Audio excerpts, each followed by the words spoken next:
So, how's this week been? Do you feel like it's been productive? Have you been signing a lot of people up to Workers Strike Back? We have been signing up a lot of people to Worker Strike Back. You were at the rally last night. It was electric, even in person, not even counting at this point, I think tens of thousands, maybe even hundreds of thousands of people who are watching on the various live streams. I think it really, to me, last night and the other 2 days that I've been at the DNC protests really brought to life the paradoxical situation we are in, where on the one hand, there is clearly just massive anger among ordinary Americans, just working people, which is why we had so many tens of thousands of people watching a Worker Strike Back rally. And at the same time, you saw the official DNC protest being probably at least 10 times smaller than what was predicted, which I think for the most part is reflecting the complete confusion that the Democratic elite have succeeded in injecting through this whole supposed change from Biden to Harris. You know, we are supposed to imagine that there's some real policy shift, which we obviously many of us know is not true. But I think we have to soberly just understand that that's the situation we are in, which is why our main message, Worker Strike Back's main message last night was we have to recognize soberly the situation we are in, but that's exactly why we have to double down and fight back and understand what we can achieve before November 5th, but also we're not going to achieve what we could achieve if we just sit back at home and become demoralized. We have to be energized by the fact that there are millions of people around the country who are hungry for a genuine strategy to win concrete demands, starting with obviously a ceasefire in Gaza. All right, now you addressed something. Sound okay, Keaton? Keaton? Yes, yes, Keaton? yes. It's good. Can you hear me? Yep. Visuals Yes, good. okay? Yeah, yeah. Yep. Okay, good. All right, so we've been wondering about that because it's hard to tell when you're on the ground. It seems like the crowd is smaller than what they anticipated. It's a very enthusiastic crowd. It's very creative. It's very diverse. But it does seem like it's been less than what they were anticipating. That's not our imagination. No, it's not your imagination. In fact, it's not even that we had some sort of crystal ball as socialists. You have to look at all the corporate media, the newspapers. They were themselves. I mean, they were afraid of it. Their political standpoint is obviously the polar opposite of ours. But as far as factually what they were expecting, they made it clear. You know, we are expecting a 1968 like situation, and I think there was very much that potential. As long as Biden was Right. the nominee. And I think this is where, if the leadership of political movements does not have a clear analysis of the nature of your adversary, then there are all these massive pitfalls. And so, sort of, they invested all their anger at Biden, the figurehead, Right. rather than clarify to everyone that Biden happens to be the warmonger in chief right now. Obviously, he has to individually be held accountable for his misdeeds for the genocide in Gaza. Absolutely, Biden has blood on his hands, but so does Harris, not only because she's a part of the Democratic elite, just by virtue of that she does, but it's much more than that. She was his second in command. It was the Biden, and it still is the Biden-Harris administration. But you see this gnarly problem where the leadership of social movements, whether it is BLM or women's rights or abortion rights, or it is the vast sections of the labor leadership, they are all tied at the hip to the Democratic Party. And then you see this really bizarre situation where, because of the pressure from rank and file union members and pressure from the working class as a whole, the leadership of the labor movement has been forced to pass these historic, never before done ceasefire resolutions, and even beyond that, resolutions calling for an end to U.S. funding to the Israeli military. I mean, such a thing has never happened. But the leaders of these same unions turn around and, I mean, they voted for Biden initially. They passed these resolutions, and then they gushingly endorsed Harris. Now they're cheerleading Harris.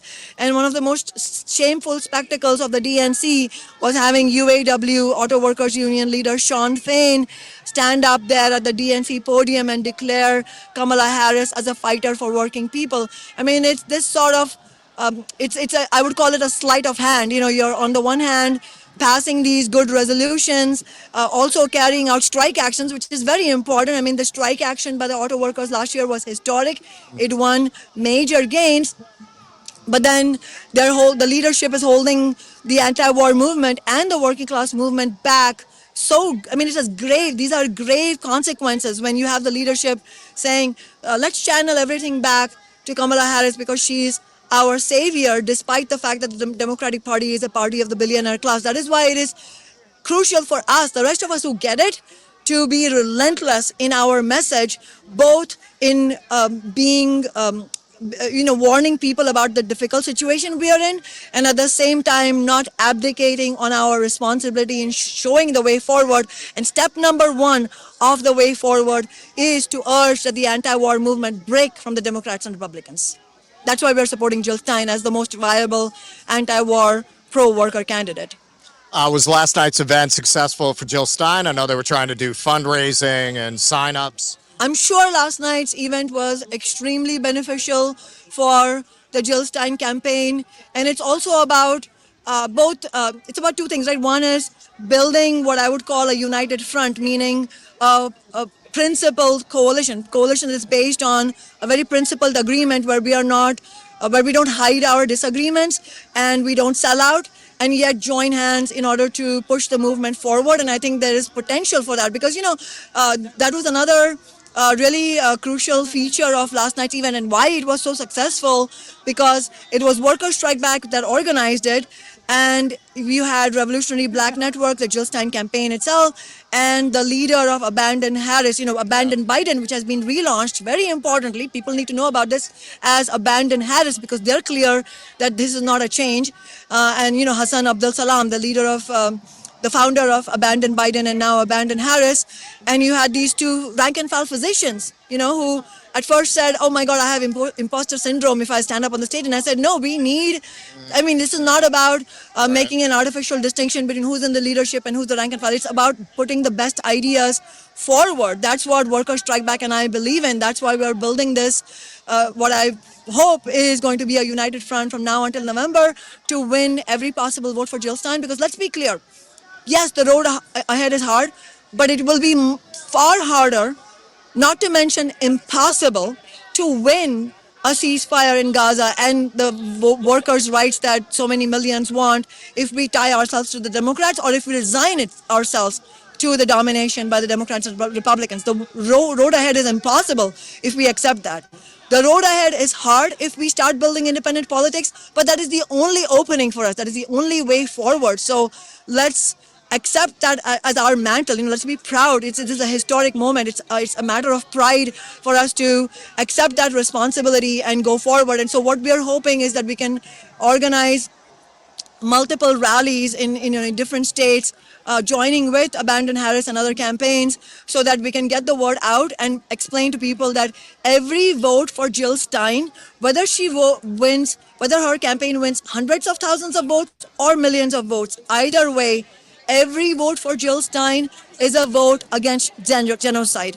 It's a vote against the billionaire class. So if you want to vote against genocide, if you want to fight against the billionaire class, that's the way to go. Every vote for Harris or Trump is a vote for genocide. Keep that in mind. It's a vote in favor of billionaire greed. So there's nothing ambiguous about that. But it's also understandable if people feel, well, that's not going to do anything. Well, of course not. It's not that by voting you're going to change anything, but you cannot disentangle the question of the Democrats from building movements. We need movements on the streets, so we need mass movements.